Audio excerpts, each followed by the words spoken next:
Hello viewers, இன்னைக்கு நம்ம பார்க்க போறது Bleach episode 9 part 2.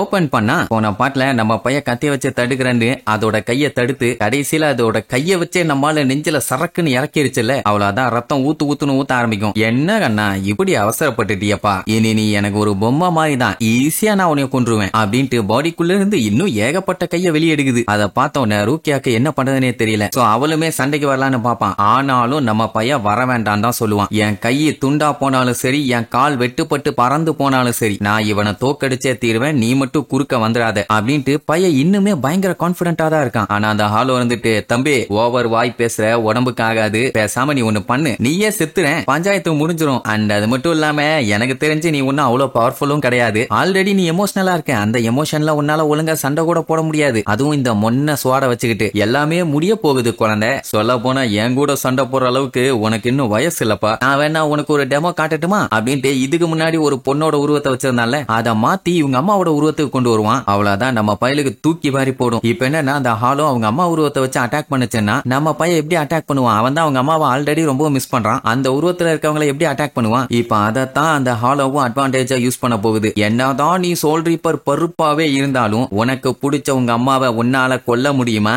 வாய்ப்பு இல்ல ராஜா, வாய்ப்பே இல்ல. இந்த ஒரு விஷயத்த வச்சுதான் இவ்வளவு நாளா நான் எல்லா சோல் ரீப்பரையுமே காலி பண்ணேன். ஒவ்வொருத்தங்களுக்கு ஒவ்வொருத்தங்க இருக்கிற மாதிரி உனக்கு இவங்க அப்படின்ட்டு அவங்க உருவத்தை மட்டும் செஞ்சு காமிச்சா பரவாயில்ல, அவங்க அம்மா மாதிரியே பேச வைப்பான். இச்சிக்கோ நல்லா இருக்கியாப்பான்னு. அந்த டைம் ரூக்கியாக்குமே என்ன பண்றதுனே தெரியல. உடனே ஹெல்ப் பண்ணலான்ட்டு போவா. அந்த டைம் யாரோ அவங்களுக்கு அட்வைஸ் பண்ண விஷயம் ஞாபகத்துக்கு வரும். என்னன்னா இப்போ அவனை காப்பாத்துறதுக்காக நீ போனீன்னா அவனோட மனசாட்சி அதை ஒத்துக்குமா? அவனுக்குன்னு ஒரு மரியாதை, அவனுக்குன்னு ஒரு நேர்மை இருக்குது இல்ல. சரி இப்போ போய் அவனுக்கு ஹெல்ப் பண்ணேன்னு சண்டை போட்டு அவனை காப்பாத்திடுவா. ஆனா ஒவ்வொரு பேட்டலுக்கும் அவன் கூடவே நின்னு சண்டை போட்டு அவனை காப்பாத்திக்கிட்டு இருக்க முடியுமா?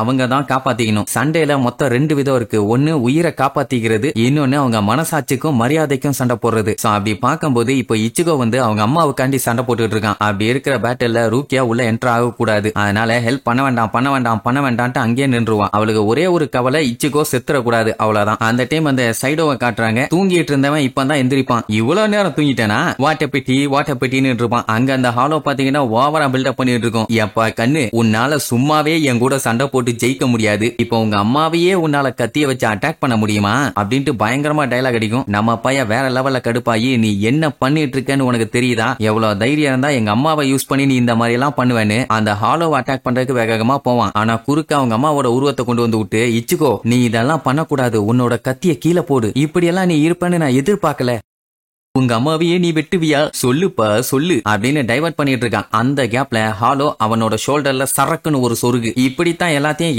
ஏமாத்தி கொண்டுட்டு இருக்கான் போல. தம்பி நான் தான் சொன்னல, உன் மனசுல இருக்க வெறி கோபம் எல்லாமே உன்னோட ஸ்வாட மொக்கையாக்கிரும். நீ என்னதான் பில்டப் பண்ணிட்டு வந்து சண்டை போட்டாலும் என்ன அதுக்கப்புறம் ஜெயிக்க முடியாதுப்பா. இதே மாதிரி அடுத்து ஒரு சொருகுனேன்னு வச்சுக்கியேன், எல்லாமே முடிஞ்சது, நீ காலி. இல்ல இன்னொரு காமெடி என்னன்னா, நான் ஒரு ரெக்கார்டு பண்ண போறேன். இவ்வளவு நாள் நான் கொண்டவங்க எல்லாத்துக்குமே ஏஜ் ஜாஸ்தி, ஆனா நீ ஒருத்தன் தான் யங்கஸ்ட் பர்சன், அது மட்டும் இல்லாம வீக்கஸ்ட் சோல்னு சொல்லிட்டு வேகமா அட்டாக் பண்ண வருவானா. எல்லாம் இச்சிகோன்னு கத்துவாங்க. அந்த டைமுங்கும் போது பயங்கரமான ஒரு வெளிச்சம். இது அந்த ஹாலோவே எக்ஸ்பெக்ட் பண்ணல. என்னடான்னு பார்த்தா நம்ம பயலோட அம்மா நிஜமாவே அங்க வந்துட்டாங்க. என்னடான்னா ரூக்கியாவோட அம்மா சாகும்போது அவங்க மனசுக்குள்ள என்ன நினைச்சாங்களோ அந்த தாட் தான் அந்த இடத்துல இப்போ நம்ம இச்சிகோவால மேனிஃபெஸ்ட் ஆயிருக்குது. அவங்கள பார்த்த உடனே சைடு வந்துட்டு, இனி இதுக்கப்புறம் இந்த சண்டை எப்படி போகும்னு சொல்லவே முடியாதும்பா. அவங்க அம்மா என்ன நினைச்சிருப்பாங்கன்னா, இச்சிகோ உன்னை நினைக்கும் போது எனக்கு ரொம்பவும் பெருமையா இருக்குது, அப்பா கரினி யூசோ நீயே நானுன்னு எல்லாருமே நம்ம வாழ்க்கைய ரொம்பவும் சந்தோஷமா வாழ்ந்தோம். நான் நினைச்சதை விட நீ ரொம்ப நல்ல பையனாவே இருந்த. உன்னோட ஸ்ட்ரென்த், கைண்ட்னஸ், ஸ்மைல்னு உன்னால எல்லா சந்தோஷமும் எங்களுக்கு கிடைச்சது. ரொம்ப நன்றி இச்சிகோ, நன்றின்னு சொல்லியிருப்பாங்க. இது எல்லாத்தையும் கேட்டுட்டு நம்ம பையன் ரொம்பவும் ஃபீல் பண்ணுவான். அம்மா கடைசி நேரத்துல நீங்க இதத்தான் யோசிச்சுட்டு இருந்தீங்களா அப்படின்ட்டு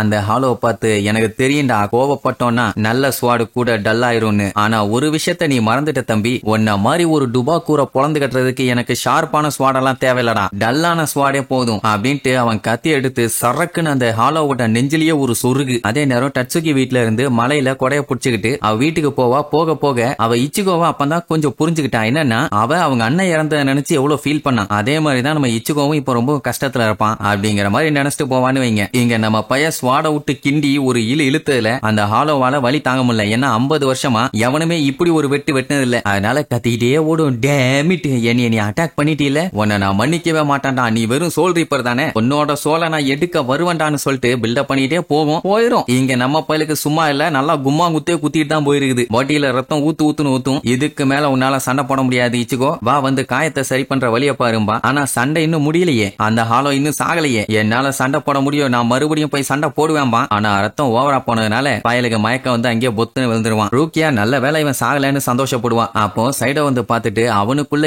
ஏதோ ஒண்ணு இருக்குது. சோல் ரீப்பரோட ஸ்பிரிச்சுவல் எனர்ஜியோட லைஃப் எனர்ஜியும் இருக்குது. சொல்ல போனா இவன் மான்ஸ்டர் ஆகிறதுக்கு கூட வாய்ப்பு இருக்குது, பாத்துக்கம்பான். அதுக்கப்புறம் சரி எல்லாம் முடிஞ்சிருச்சுல்ல, வீட்டுக்கு போலாம்பா. ரூக்கியாக்கு என்ன பண்றதுன்னே தெரியல. ஏன்னா இவன் கூட எல்லாம் சண்டை போட்டு ஜெயிச்செல்லாம் எஸ்கேப் ஆக முடியாது. இப்ப அவ வீக்கா வேற இருக்கா, என்ன பண்றதுன்னு அப்படியே முழிப்பாளா. அவன் நான் ஒண்ணு அந்த அளவுக்கு மோசமானவன்லாம் கிடையாது, உங்களை நான் கண்டிப்பா பிரிக்க மாட்டேன், ஏன்னா உங்களோட ஏஜ் அப்படி, நல்லபடியா இரு, ஆனா நீ எந்த தப்பும் பண்ணலன்னு எனக்கு தெரியும். ஒரு நாள் உன்னை தேடி அவங்க வருவாங்க, அன்னைக்கு வேணா உன்னை புடிச்சுக்கிட்டும். நான் ஒண்ணு அந்த அளவுக்கு கொடூரமான மோசமான இதயம் இல்லாதவெல்லாம் இல்ல, பாய் பாய்னு சொல்லிட்டு அங்க இருந்து கிளம்பிடுவான்.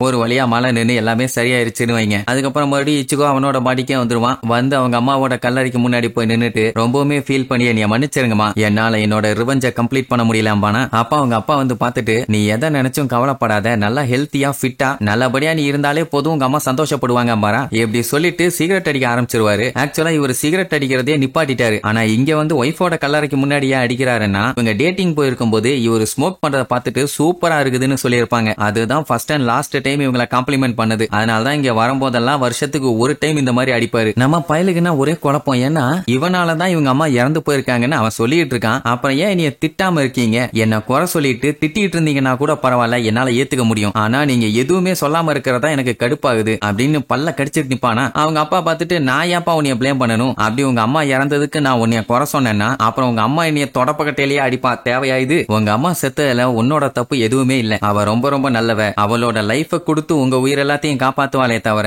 உங்களுக்கு எதுவுமே ஆகக்கூடாதுன்னு நினைப்பா. சொல்ல போனா உன்னோட உயிரை அவ உயிரை கொடுத்து காப்பாத்தி இருக்கா. அப்படி இருக்கும்போது உன்னை எப்படி என்னால குறை சொல்ல முடியும் அப்படின்ட்டு நல்லா சென்டிமெண்டா பேசிட்டு காலை வச்சு வழக்கம் போல ஒரு மிதிச்சிட்டு லைஃப்ல நல்லா ஜாலியாயிரு, நல்லா பெரிய ஆளாவா, வழுக்கி ஆகிற அளவுக்கு வாழு, நான் செத்ததுக்கு அப்புறம் செத்துப்போ, அப்படியே நீ சாகுறினாலும் சிரிச்சுக்கிட்டே சாவு, இல்லன்னா உங்க அம்மாவோட மூஞ்ச என்னால பார்க்க முடியாது, வச்சு செதுக்கிடுவா. இந்த வயசுல எல்லாம் நீ இவ்வளவு கவலை பண்ணணும்னு அவசியம் இல்லடா லூசு பயல அப்படின்ட்டு திட்டிட்டும் அவனை நல்லா கேர் பண்ணிட்டும் பேசிட்டு போவாரு. இதெல்லாம் பார்த்த இச்சுக்கோ, என்ன ருக்கியா எல்லாத்தையும் கேட்டியா, நான் இன்னும் கொஞ்ச நாள் சோல் ரீப்பரா இருக்க போறேன், அதுக்கு நான் இன்னும் ஸ்ட்ராங் ஆக போறேன். என்னடா இன்னும் சொல்லலையே நினைச்சேன், சொல்லிட்டான். மக்கள் எல்லாத்தையும் ஹாலோ கிட்ட இருந்து ப்ரொடெக்ட் பண்ண போறேன், யாரையாச்சும் அதுங்க அட்டாக் பண்ணணும்னு இங்க வந்துச்சுங்க வாயில கத்தி விட்டு கிண்டின்னு கிண்டி போட்டு பொழந்து கட்ட போறேன், இல்லன்னா ஆஃப்டர் லைஃபுக்கு போன உடனே எங்க அம்மாவோட மூஞ்ச நான் எப்படி பாப்பேன், எங்க அம்மா ஆசைப்பட்ட மாதிரியே நான் இருக்கணும் அப்படின்பானா. ரூக்கியாக்குன்னா அவ்வளவு சந்தோஷம். சரி இனி இதுக்கப்புறம் நம்ம பையன் ஆசைப்பட்ட மாதிரியே பயங்கர ஸ்ட்ராங்கான சோல் ரீப்பரா மாறானா இல்ல காமெடி பண்ணிட்டு இருக்க போறானான்னு அடுத்தடுத்த எபிசோட்ல பார்க்கலாம். டாடா.